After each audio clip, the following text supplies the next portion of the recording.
mana titik tidak masuk akalnya? Di mana titik tidak masuk akalnya? Di mana titik tidak masuk akalnya? Awas ada mobil!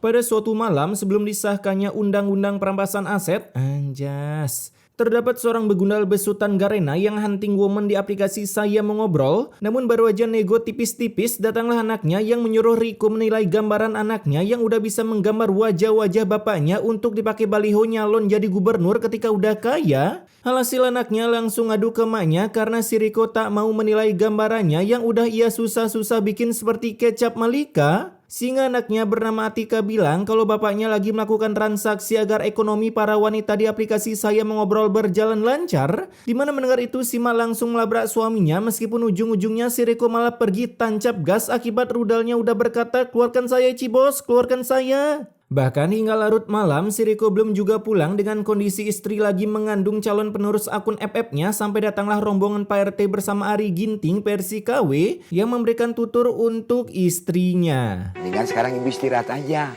kasihan tuh anak yang di dalam kandungannya. Beginilah nasib Bang Ari kalau dulu gagal lolos Suci 3. Keesokan harinya rupanya Riko tak kunjung juga pulang dari kemarin, entah rudalnya mengalami gencet atau bagaimana gua pun kagak tahu. Alhasil saat mengantar anaknya, Bunga pun menanyakan suaminya ke teman mabar FF di pos pemuda Panca-Panci. Bapak tahu nggak suami saya ada di mana? Loh kok nanya ke kita? Lah, kagak gitu juga bang. Tapi bukannya mendapatkan informasi, para minion ini malah menutupi kegencetan Riko dengan pura-pura membotolkan. Dimana ketika pulang, para minion kampung malah menambah keoverthinkingan di otak Bunga dengan berkata seperti ini. Suami saya belum pulang. Jangan-jangan kecelakaan. Bahkan beberapa dari mereka mengatakan kalau Riko lagi diperjualbelikan di Kamboja dengan spek seadanya untuk digunakan sebagai admin judai online. Hingga daripada dengerin bacotan yang gak jelas, Bunga pun memilih untuk pulang yang kemudian membuat status janda anak satu nyari apa adanya yang penting setia. Tai. Kebiasaan para korban penjahat kelamin cuy. Di sisi lain, rupanya rudal kesayangan Bunga sedang meet and greet dengan woman yang udah dinego tipis kemarin, panggil aja Raplesia karena kebanyakan ngendus jigong Riko. Panggil aja Dina. Namun baru aja romantisan di taman, datanglah teman Riko yang menagih hutangnya. Akibat Riko kemarin kalah judai bola, di mana tim kesayangan Riko yaitu Madun FC kalah melawan Pratama Arhan. Kamu ikutan judi, Mas? Iseng-iseng aja. Lah, iseng-iseng, seriusin lah bang, biar sampai frustasi terus bundir. Lumayan ngilangin populasi orang goblok, judi kok dipakai jalan pintas menuju kaya. Alhasil akibat terlalu sering lost streak dalam berjudai, kini Riko pun pulang setelah beberapa hari hilang kebagikan keadilan. Cuaks. Karena udah tak memiliki cuan untuk nambah durasi bermain dengan Ayang dan juga berjudai. Nah besoknya kini Riko langsung kerja meski kepala sedikit keliengan, apalagi sekarang ia udah tak membawa uang sedikit pun. Mesen tes istri pun harus ngutang dengan menggadai KTP-nya. Kemudian datanglah dua orang teman mabar Riko yang lalu Riko tak segan-segan meminjam uang ke mereka dengan alasan kalau istrinya udah menghabiskan uang Riko untuk membersihkan seluruh isi keranjang di toko Orin. Gue pinjem uang kalian berdua dulu.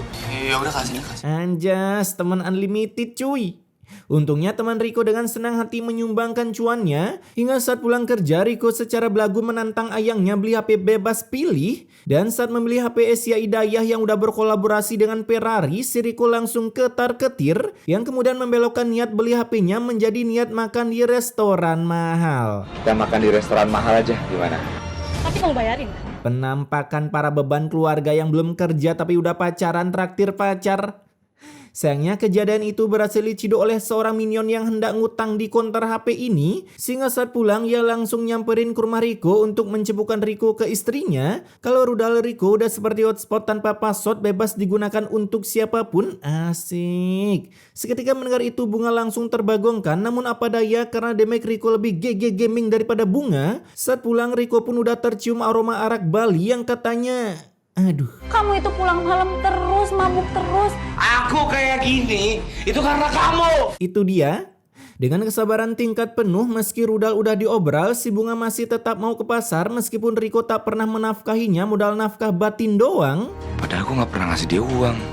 Pasti dia ngumpetin duit nih. Alhasil curiga bayaran menjadi buzzernya cair, Riko langsung menggeledah kamarnya dan berhasil menemukan amplop putih full berisi cuan yang merah-merah. Sehingga saat pulang dari pasar beroja mau cekot terong buat dipakai sayur, Bunga pun udah melihat uangnya tak berada pada tempatnya alias kosong seperti kaleng kongguan. Ya walaupun kadang-kadang isinya kerupuk. Terlebih lagi si bocil ngep-ngep ini kembali menambah keresahan emaknya dengan membawakan surat cinta pemberian kepala sekolah yang isinya sikit sini akan dikit dari sekolah karena belum bayar tunggakan kursus pembelajaran akademik ke FF-an. Ya elah udah susah. Kenapa kagak ikutan bidik misi anjing? Di sisi lain, akhirnya pencekotan HP Asia Hidayah itu bisa dilakukan setelah ngemaling uang arisan yang kini mereka katanya akan menyantap hidangan termahal di dunia. Tapi sebelum OTW, datanglah minion ini yang kembali menciduk Riko meski tak mempan karena kekuatan congor Riko lebih kejam daripada sebuah belati. Nah, sepulangnya dari mendapatkan full service setelah membelikan HP, anjas. Kini Riko pun pulang-pulang kembali meminta pelayanan ke istrinya, di mana Bunga kemudian meminta gaji dari Riko setengahnya untuk kebutuhan di dapur. Namun bukannya dapat uang, yang ada ia malah dapat hikmahnya doang sebab cangkem Riko malah menyuruh Bunga cari loker secara mandiri. Gua tahu posisi Bunga cuy. Tetangga gua kasusnya gini juga. Tak berselang lama, terdengar nada dering di HP kentang milik Riko dari Dina yang ketika mereka melakukan perkenalan. Mbak ini siapa ya? Ada perlu apa sama suami saya? Saya Yanti, pacarnya Mas Dahlan. Membuat jantung Bunga ingin surrender jadi jantung, lebih enakan jadi batu ginjal, begitulah katanya ketika diwawancarai. Apalagi saat Riko keluar ternyata Dina mengajaknya pusreng di rumahnya yang menambah lagi kekhawatiran Bunga takut nanti anaknya malah memiliki teman dengan beda usia 1 tahun itu pun dari rudal yang sama. Ya, kalian tahu kan mereka ngapain? Keesokan harinya selesainya pusreng sampai kebobolan, Riko pun pulang untuk mengisi energi, tapi malah dihidangkan menu satu set angin oleh istrinya. Alhasil Riko dengan barbarnya langsung memaki istrinya, bahkan mengaki istrinya dari rumah sebelum bisa memasakkan sesuatu untuk lambung Riko yang udah memberontak naik ke permukaan menggunakan elemen asam lambungnya. Beginilah wahai para woman, jika kalian memilih laki-laki bad boy, jandamu segera menanti cuy. Tak berselang lama datanglah para warga yang tak terima atas perlakuan Riko yang udah menelantarkan istrinya di depan rumah. Baru depan rumah doang anjing. Namun Riko yang tahu kalau para tetangganya juga sama memiliki dosa yang sama sepertinya, Riko pun malah menggiveaway-kan anaknya untuk diasuh ke para tetangga. Hitung-hitung bisa menyalip para tetangganya dalam berbuat dosa karena salah satu tetangganya akhirnya mau merekrut Bunga beserta anak-anaknya ke dalam rumahnya yang kebetulan memiliki gudang kosong bekas korban gantung diri. Ya, nggak gitu juga bu. Nah besoknya padahal kemarin udah diusir, sekarang malah dicariin oleh Riko yang sifatnya lebih cocok jadi wanita ketimbang pria karena cuman wanita yang selalu menyalahkan laki-laki cuy. Kalau di film ini mah kebalikannya, dimana Riko merekrut Bunga kembali ke rumahnya agar ada yang masakin plus mencuci sempak-sempak full berisi tungu karena jarang diganti. Bahkan kini Bunga membuka usaha gorengan menggunakan rebusan oli gardan agar bisa menghidupi keluarganya yang ujung-ujungnya kembali diancam oleh Riko. Pokoknya kalau kamu nggak bisa ngasihin uang, kamu pergi dari rumah ini dan jangan sampai ketemu Kak Tika lagi. Plin-plan banget anjing, kemarin udah diusir sekarang dimasukin lagi. Hari itu juga Bunga berusaha berjualan pisang goreng kematian dengan menu andalannya sandal Firaun crispy. Namun nampaknya penghasilan yang didapat cuma 15.000 doang, itu pun isi Pertamax kagak sampai full. Tapi meskipun begitu Bunga mencoba untuk tabah dan menghapus pahalanya dengan cara beribadah. Dan jangan lupa memberikan bonus bagi siapapun yang beli pisang goreng crispy miliknya, yang padahal berefek pada sebuah penderitaan nyawa karena digoreng memakai oli gardan. Dimana akibat mencicipi pisang goreng buatannya, kepala Bunga seketika dan jatuh mengteparkan. Yang bangun-bangun udah ngespon di sebuah kamar milik mbak-mbak ini dengan upah bayaran uang gorengan yang udah terborongkan. Dan ini uang gorengan semua saya beli. Anjas, enak kali cuy. Tahu gitu besok-besok pingsan aja lagi mbak. Di sisi lain, Babang Begundal ini malah asik bermain judai offline sebagai mata pencarian utamanya. Goblok emang. Tapi pada ya karena Riko kebanyakan lost streak, ia pun diusir dari sana akibat udah tak memiliki pasokan cuan untuk taruhan. Yang ada Riko pulang-pulang hanya membawa hutang pinjol. Gua heran sama orang yang berjudai apalagi online. Udah dikasih tahu kemenangan bisa diatur bandar masih aja kekeh deposit anjing. Nah di jalan Riko pun bertemu dengan Dina yang baru aja kelar melakukan servisnya. Terlihat dari banyaknya barang yang berada di tangannya. Bahkan baru aja menemukan sosok rudal Sultan. Kini Dina langsung meninggalkan Riko. Aku nggak sudi punya pacar kere kayak kamu. Ketika tahu Riko habis lost streak berjuta-juta dengan modal deposit menggunakan dana pinjol. Sial sekali nasib kau bang. Kemudian saat sampai di rumah, dua orang minion ini pun malah ingin open war. Pas udah ditantangin, salah satunya malah mencepukan perbuatan Rico dengan memanggil istrinya. Sehingga sebuah tumbukan pun bisa tergagalkan, tapi minusnya bunga malah tepar akibat terkena dorongan. Yang tentunya saat dibawa ke rumah sakit, calon member FF di perutnya pun harus dikeluarkan karena terkena hackback kembali ke sang pencipta dengan request dari bayi itu sendiri setelah tahu bapaknya bukan Raffi Ahmad.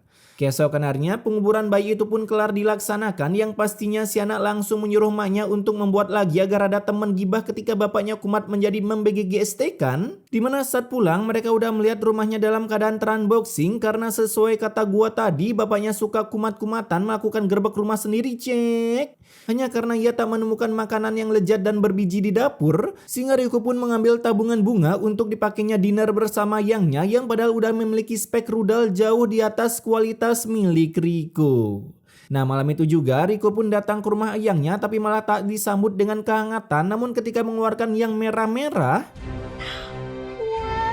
si cangkem sedap dap-dap ini seketika mengsangbrutkan. Buset dah, gimana ceritanya bunga punya uang sebanyak ini anjing? Fix uang money laundry. Di sana ngesponlah dua mama yang tiba-tiba mengatakan password azab sampai terjadilah sebuah editan yang tak akan diterima di mata sutradara Marvel. Sejak kapan suara petir bisa membuat retakan pada lantai? Namun untungnya mereka tak terdeletkan akibat ada dua orang minion ini karena takutnya film azab berubah nama menjadi genosida. Dimana bukannya OTW toko bahan bangunan untuk betulin lantai keramik, mereka malah berduaan di tepi jurang dengan pelang bertuliskan rawan longsor. Ya biasalah, larangan peringatan dibuat untuk diuji coba. Buset bang, jangan kayak Venom gitu lah bang. Dan setelah selfie dengan gaya Venom, sebuah kiri pun oleng dan menabrak mereka berdua. Yang satu wasted ke jurang, sedangkan Rico selamat dan segera dibawa ke rumah sakit. Singkat sekali perjalanan hidup Dina. Nah saat di rumah sakit, anehnya badan Rico masih lengkap tanpa ada yang dinyatakan putus, patah atau hilang sebagian. Dan karena Rico tahu aja mana barang legit. Makasih ya sus. Bisa aja lu bang. Bahkan di sana Rico menanyakan keberadaan Ayangnya, takutnya ada di sekitaran sana dan takut cemburu, yang padahal aslinya si Ayang udah duluan terbang menuju ke wallpaper lumba-lumba dengan kondisi mayat reban santuy seperti ini. Jatuh dari jembatan setinggi harapan orang tua, bisa-bisanya itu kepala kagak bocor anjing. Kembali ke rumah sakit saat mau menemui Ayangnya yang dikira ada di ruang IGD, hidupin gua dong. Datanglah skuad Ari Ginting ke sana yang berusaha melarang Rico ke IGD. Nampolnya kagak bercanda cuy. Setelah diberitahu kebenaran soal Dina, kini Rico pun diantar pulang dan malah menyalahkan istrinya atas kematian Ayang keduanya, yang katanya akibat doa bunga menembus 7 samudra membuat malaikat kematian meng-ACC untuk menempeleng nyawa Dina dengan mengsumonkan Keris pekang sayur telat bawa sayuran sampai akhirnya Dina menggedebuk dari ketinggian setinggi gaya hidupnya. Nah karena Dina udah meningsoy, ternyata di neraka Dina menyuruh agar dipertemukan dengan Rico, sehingga ketika di kamar Rico mengalami kejang dengan attack speed 100% yang saat dibawa ke rumah sakit. Dokter di sana tak main-main kreatifnya karena Bapak saya ikat seperti ini supaya obat yang kami berikan bekerja maksimal. Buset, diikat supaya obat bisa bekerja dengan maksimal. Di sana Rico diikat seperti akan didisplay untuk model jual kain kapan di tok-tok, di mana saat ingin melarikan diri, ia pun menabrak sebuah bit ember dan bukannya wasted, si Rico malah lanjut kabur dan cosplay topeng monyet depan jurang yang berujung ditembakkan sebuah ulti Eudora yang membuatnya seketika terjun bebas dan reban santuy seperti Kak Gem di bebatuan, di mana saat akan ditolong, Ini bahaya bu. sebuah banjir realistis pun menguruk Rico, tapi anehnya ia berhasil ditemukan di tempat yang sama saat ia terjun bebas. Mana ada anjing, orang kena tsunami fakta kagak anyut. Nah singkat cerita, tanpa ada adegan pemandiannya, kini Rico langsung ditransfer ke neraka meski saat mau OTW ada bau-bau kematian jigong rasa kleponnya. Hasil terciptalah sebuah ide menggotong keranda Rico menggunakan gerobak bekas menjual pancong lumer di tahun 950 sebelum Masehi. Tapi di tengah jalan, perjalanan mereka harus terhambat sehingga mereka terpaksa menggotong keranda itu menggunakan tangan, yang saat sampai di TKP sebuah ulti Vale pun tiba-tiba menerjang. Kemudian suara petir di mana-mana, bahkan kalau didengar menggunakan headset ada suara asyap. Dimana karena saking banyaknya ini efek, kalian lihat sendiri dah.